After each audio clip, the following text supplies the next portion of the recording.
பாரதியுடு 2 படம் பார்த்தா படம் கேவலமான படம் బడా పెరియ దుడ్డు పడం ಏನು ಇಲ್ಲ పాతక్క సరి ఓ ఓకే రైట్. సో మిమ్మల్ని అక్కడ తీసుకోదాం అనుకున్నా కానీ మీరు అక్కడికి అర్థమైపోయింది. సో సినిమాలో ప్లస్ పాయింట్ ఏంది అని అంటే ఏఆర్ రెహమాన్ లేకపోవడం ప్లస్ పాయింట్. సినిమాకి ఏఆర్ రెహమాన్ లేకపోవడమే plus point. In case AR Rahman ఉండింటే మళ్ళీ కథ సినిమా పైకి పోయేదో ఎక్స్పెక్టేషన్ అది ఎటు పోయేది దేవుడు ఎరుగది. సో ఆయన తీసేయడం మర్చిపోయింది. అండ్ సినిమా అదొక ప్లస్ పాయింట్. సినిమాలో నెగిటివ్ ఏంది అని అంటే సినిమా అంతా నెగిటివేనా? కెమెరామ్యాన్ హటావ్ ఎందుకు ఓకే. సినిమా నెగిటివ్ ఏంది అని అంటే సిద్ధార్థ్ ఎమోషన్ క్యారీ చేయకపోవడం main, the first thing main. And సినిమాకి ఇంకో ప్లస్ పాయింట్ ఏంది అని అంటే శరీరానికి ఎప్పుడైతే మెడిసిన్ కావాలో అప్పుడే మందు తీయాలి అని చెప్పేసి భారతీయుడు వస్తాడు. కానీ ఆ కమ్ బ్యాక్ అనేటువంటిది సరిగా ఒక ఎమోషన్ క్యారీ కాల, అది నెగిటివ్.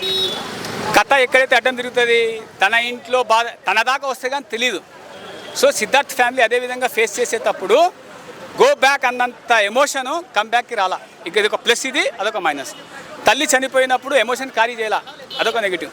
అండ్ ఇంకోటి 1990s బొడ్డు పైన యాపిల్గా పాడేసే రాఘవేంద్రరావు ఉన్నారు కదా. నెక్స్ట్ మళ్ళీ ఎవరంటే శంకరు. అదొక సీన్ బాగా అనిపించింది, యాపిల్ బ్రహ్మాండంగా వచ్చేస్తుంది. అండ్ పార్ట్ 2లో సేనాపతి అనేటువంటి క్యారెక్టర్ ఎక్కడ లేదమ్మా, జస్ట్ వాళ్ళు ఎరా వేశారు. సేనాపతి క్యారెక్టర్ పార్ట్ 3లో ఉంది, సూపర్గా ఉంది. సో జనాలకు కన్ఫ్యూజన్ ఏం వదిలేరు అని అంటే ఒకవేళ అతను సినిమాలో గో బ్యాక్ ఇండియన్ అన్నప్పుడు కమల్ హాసన్ వెళ్ళిపోతాడే, ఆ వెయిటేజ్ సినిమాకి ప్లస్ అయ్యింది.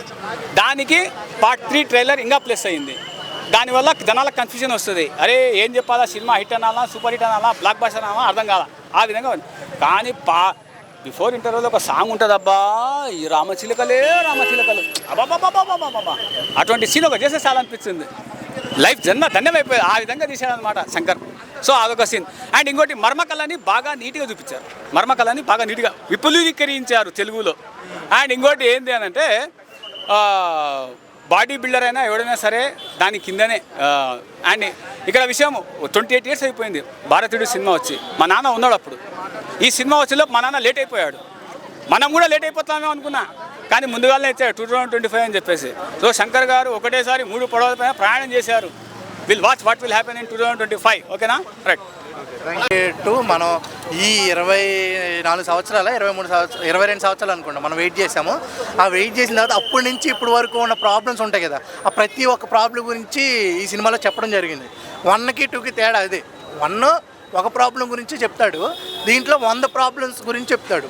ఈ సినిమాలో డ్రాబ్యాక్స్ ఉన్నాయి. డ్రాబ్యాక్స్ ఏంటి అంటే మ్యూజిక్. అనిరుద్ధ్ గారు ఓన్లీ బ్యాక్గ్రౌండ్ స్కోర్ బాగుంది కానీ సాంగ్స్ పరంగా అంతేం అనిపించలేదు. మనం డబ్బింగ్ ఆర్టిస్టుల వల్ల కూడా ఈ సినిమా దొబ్బింది అనిపిస్తుంది వాళ్ళ ఎందుకంటే డబ్బింగ్ అంత బాగా చెప్పలేదన్న. కానీ ఒక భారతీయుడిగా ఈ సినిమా అయితే చూడాలి. చూసి ఒకవేళ మారేమనుకో భారతీయుడిగా మనం గర్వేస్తాం. ఇంకోటి ఈ సినిమాలో ఇంకో డ్రాబ్యాక్ ఏంటంటే విలన్ రోల్ అంత బాగా నచ్చలేను. విలన్ రోల్ ఎందుకంటే మనం ఫస్ట్ విలన్ కాదు పోలీస్, దీంట్లో 10-15 మంది ఉన్నారు కానీ పోలీస్ చూసావు కదా, ఆ పోలీస్ రోలు మనకి ఎంత ఇంపాక్ట్ ఉంటుంది. ఆయన వేసే ఎత్తుగడలు ఈ సినిమాలో అంత అనిపించలేదు. ఆ పోలీస్ కొడుకే ఈయన కూడా బాబీ గారు అంత అనిపించలేదు. అలాగే ఈ సినిమాలో ప్లస్ పాయింట్స్ కమల్ హాసన్ గారు యాక్టింగ్, ఆయన యాక్టింగ్, అలాగే మన శంకర్ గారు స్క్రీన్ ప్లే, అలాగే సినిమాటోగ్రఫీ, ఇంకా సిద్ధార్థ్ గారు. మొన్న సిద్ధార్థ్ గారు ఏందబ్బా ఆయన చేసే యాక్టింగ్ మరీ ఎక్కువ చేస్తున్నాడు, ప్రెస్ మీట్లు ప్రతిదానికే కూర్చో నువ్వు వద్దు నువ్వు అంటున్నాడు, యాక్టింగ్ ఎక్కువ చేస్తున్నా అనిపించింది కదా. ఆ యాక్టింగ్ ఎందుకు చేశాడంటే ఈ సినిమాలో ఎరగొట్టేశాడు, యాక్టింగ్ చాలా బాగా చేశాడు అనమాట. నిజంగా ఈ సినిమాలో ఎమోషన్ సీన్స్ 2 సార్లు ఏడుపు వస్తుందన్న. ఒకటి సిద్ధార్థ్ గారు వాళ్ళ డాడీ మధ్యలో జరిగే సీన్లో ఏడుపు వస్తుంది. కమల్ హాసన్ గారు వెళ్ళిపోతూ ఉంటారు, ఆ వెళ్ళిపోయినప్పుడు మ్యూజిక్ బాగుంది, వాళ్ళ బ్యాక్గ్రౌండ్ స్కోర్ బాగుందన్న కదా, అక్కడ బాగా ఏడుపు వస్తుంది అనమాట. నిజంగా నాకే ఏడుపు వచ్చింది, నిజంగా నాకు చాలా బాగా ఎమోషనల్, నాకు బాగా ఏడుపు వచ్చింది. మీకు కూడా ఎమోషన్ సీన్స్ హత్తుకుంటాయి. ఈ సినిమా మీరు భారతీయులుగా మీరు అందరూ చూడండి. ఈ సినిమా అదే ఏ ఫిలిం బై శంకర్ గారు అని పడిన తర్వాత వెళ్ళిపోకండి, ఇంకా 10 నిమిషాల స్టోరీ ఉంటుంది. ద బ్యాటిల్ 2025 గురించి చెప్తాడు, అది కూడా ఉందన్నమాట. ఈ సినిమా చూడడానికి 4-5 గూజూమ్స్ వచ్చే సీన్స్ ఉన్నాయి. దాని గురించి మీరు ఈ సినిమా చూడాలి. ఇంకా ఏమైనా క్వశ్చన్స్ అడగండి. సినిమా అయితే బాగుందన్న. ఒకటి ఏంటంటే స్లోగా ఉండడం వల్ల కొందరికి బోర్ అనిపించవచ్చు. ఇంకా మిగతావి అయితే బాగున్నాయి. ఒకటి ఇంకా సాంగ్స్ అనేది కొద్దిగా అవి సెట్ కాలే అనిపించింది. ఇంకా ఫైట్ సీన్స్ కూడా కొన్ని అనవసరం అనిపిస్తుంది. ఒకటి గుర్రం ఉంటుంది మర్మకల్లది డు అని గుర్రంది, అది కూడా కొద్దిగా అంత ఇలా అనమాట. ఇంకా మిగతా స్టోరీ మొత్తం అయితే రియల్ ఇన్స్టెంట్ బేస్ మీద అయితే ఉంది. ప్రతికేది కనెక్ట్ అవుతుంది. ఒక టాయిలెట్ది కనెక్ట్ అవుతుంది, బస్సు వాళ్ళు ఆపేది కూడా ఒక మంచి కనెక్ట్ అవుతుంది. ఇంకా డాక్టర్స్ కూడా అసలుకి అవి కొందరు ఏంటంటే ఏమి క్వాలిఫికేషన్ లేకుండా వాళ్ళకి జాబ్ వస్తే వాళ్ళు యూట్యూబ్లో చూసి చేసే దానిలని, ఇంకా ఇప్పుడు కొన్ని లైసెన్స్ కూడా ఉంటాయి. ఏం రాను కూడా కొన్ని బ్రోకర్స్ వల్ల డబ్బులు తీసుకొని ఏం రానుకి ఇస్తే అవతల ప్రాణాలు పోతాయి కదా. దాని గురించి అది సొంత వానికి వస్తే ఎలా ఉంటుందని శంకర్ డైరెక్షన్ అనేది తర్వాత సెకండ్ హాఫ్లో బాగా మార్క్ అనేది కనబడుతుంది అనమాట. చాలామంది శంకర్ రూపా తర్వాత నుంచి పడిపోయింది ఆయన ఏంది జనాలను మార్పు కోరించి తీస్తున్నారు. మన ఏంది దీంట్లో ఎంజాయ్ చేయాలి అది కాదు, జనం మారాలా, జనం అనేది దాని గురించి అయితే చూపిస్తున్నాను. మన కల్కి సినిమాలో డైలాగ్ ఉంది, మనిషికి ఎన్ని అవకాశాలు ఇచ్చినా మారలేదు అనేది. ఆ డైలాగ్ దీనికి 100% అయితే సూట్ అయింది.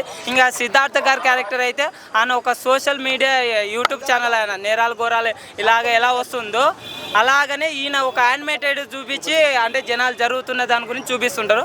ఆయన క్యారెక్టర్ సొంత వాళ్ళు మన ఫస్ట్ పని కరెక్ట్ చేసుకోవాలా అనే దాని గురించి కమల్ హాసన్ గారు చెప్తే అన్న బోరు అయితే చెప్తున్నా. చూడు మనుషులు ఎలా క్రూరంగా తయారైనారంటే పక్కోని ముంచాలా, పక్కోని మంచిగా ఉన్నోన్నే ముంచాలన్నారు చూడు, వాళ్ళకి మాత్రం నచ్చకపోవచ్చు. స్లోగా ఉన్నంత మాత్రాన సినిమా బాగాలేదు అన్నికలేదు.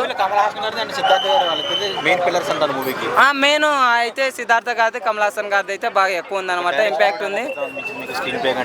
బాగానే ఉంది అన్న. కొద్దిగా ఈ ఫైట్ సీన్స్ ఒకటే కొద్దిగా అనవసరంగా పెట్టినారేమో అని అనిపించింది. విజువల్స్ గోల్డ్ అనే ఓ మంచిగా ఉంటుంది, గోల్డ్ దుబాయ్ అన్న ఆడొకటి బాగుంది. ఇంకా మార్స్ది కొద్దిగా ఓ రకంగా ఉందన్నమాట. ఇంకా విజయ్ మాల్యా కాడ కొన్ని విజువల్స్ అయితే బాగానే ఉండే, మరీ అంత హార్డ్గా అయితే లేవు అనమాట. ఇంకా బ్యాక్గ్రౌండ్ మ్యూజిక్ కూడా మంచిగానే అనిపించింది. సినిమా డిబేట్ ఆకుంది, గేమ్ చేంజర్ మీద ప్రభావం పడే ఎక్కువ అవకాశాలు ఉన్నాయంటున్నారు. లేదు అటేమా లేదు. మళ్ళీ అంటే సినిమా బాగుంటే ఏదైనా సరే ఎంకరేజ్. ఇప్పుడు దీని మీద ఉందనుకో, ఒకవేళ సినిమా అది బాగుందనుకో వెంటనే మారిపోతాయి మౌట్ టాక్ అనేది. మనం ఇప్పుడు ఈ రోజు బాగాలేదంటే రేపు ఒకవేళ జనాలకి నార్మల్ జనాలకు నచ్చాలా. ఇప్పుడు ఏంది రివ్యూవర్స్ వాళ్ళ ఇల్లు కాదు నచ్చాల్సింది, మెయిన్ జనాల మౌట్ టాక్ మీదనే పోతుంది. మళ్ళీ నచ్చితే జనాలు మాత్రం కంపల్సరీ యాక్స్పెక్ట్ చేస్తారు. మళ్ళీ ఇంకా లేదు జనాలు మారరు ఇలాంటివి యాక్స్పెక్ట్ చేయాలనుకుంటే ఇంకా అంతే. ఇంకా జనాలు ఎవరు మార్చలేరు, మారపోలేదు. చూసేసి రావడం జరిగింది. ఫస్ట్ థింగ్ ఏంటంటే నాకు బాధగా ఉండేది ఏంటంటే మన సమాజానికి ఆయన సినిమాల రూపంతో చక్కటి మెసేజెస్ ఇచ్చే, సమాజంలో ఉండే లోటుపాట్లను చక్కగా తెలిపే శంకర్ గారి సినిమా గురించి నేను ఇలా నెగిటివ్గా చెప్తానని నేను నిజంగా ఎప్పుడు అనుకోలేదన్నమాట. బట్ కానీ జెన్యున్గా నేను చెప్తా ఉంటాను కాబట్టి మీతో నేను జెన్యున్గా చెప్తున్నాను. మూవీ అయితే నన్ను నిజంగా డిసప్పాయింట్ చేసింది. రైటింగ్ కావచ్చు, ప్రెజెంటేషన్ కావచ్చు, స్క్రీన్ ప్లే కావచ్చు, మూవీ మొత్తం ఎగ్జిక్యూషన్ కావచ్చు, నిజంగా చాలా వరకు బోర్ కొట్టిందనమాట. సీరియస్లీ కొంచెం టైర్డ్ అయినాను. సెకండ్ హాఫ్లో ఒక 2 సీన్స్ బాగానే ఉంటాయి. మనకు కొంచెం సిద్ధార్థ వాళ్ళ ఫ్రెండ్స్ సీన్లో ఒక 2 ఉంటాయి. క్లైమాక్స్ మూవీ తరువాత భారతీయుడు ట్రైలర్ కట్ ఉంటుందన్నమాట. అంటే ఈ 3 సీన్లు, ఈ 2 ఎమోషనల్ సీన్స్, ఒక భారతీయుడు 3 ట్రైలర్ కట్ సీను, ఈ 3 తప్ప సినిమాలో పెద్దగా ఏం లేదు.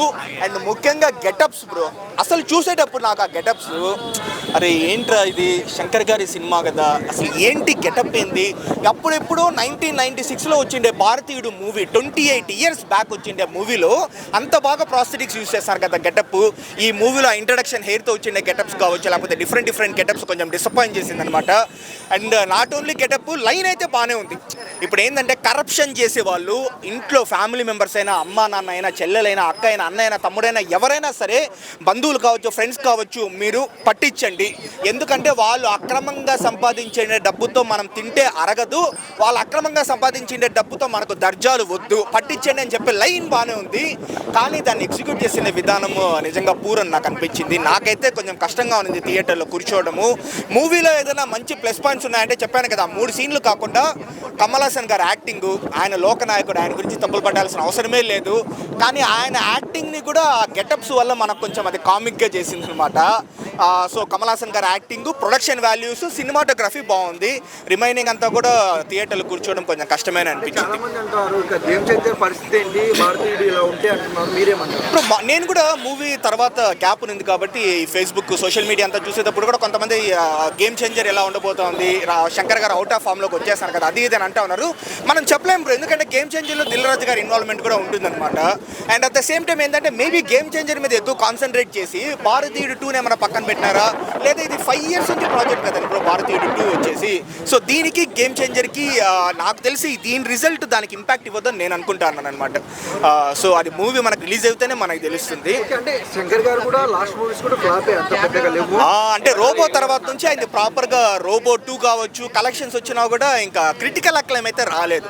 రోబో 1 ఉండేదంట సగం కూడా లేదు, రోబో 2 అని చెప్తా ఉన్నారు. అంటే శంకర్ గారు ఏంటంటే ఒకటే ఈ గ్రాండియర్ మీద ఎక్కువ కాన్సన్ట్రేషన్ ఈ మధ్య పెడతానమాట. గ్రాండియర్ కావచ్చు, విఎఫ్ఎక్స్ కావచ్చు, రిచ్గా ఉండాలని పెడతా ఉన్నారు. కొంచెం ఆయన జీన్స్ కావచ్చు, ఆ పాత మూవీస్ జెంటిల్ మ్యాన్, భారతీయుడు జీన్స్ కావచ్చు, లేకపోతే శివాజీ రోబో కావచ్చు, బాయ్స్ కావచ్చు, దాంట్లో ఉండే కంటెంట్ కొంచెం మిస్ అవుతున్నారని నాకు అనిపిస్తుంది.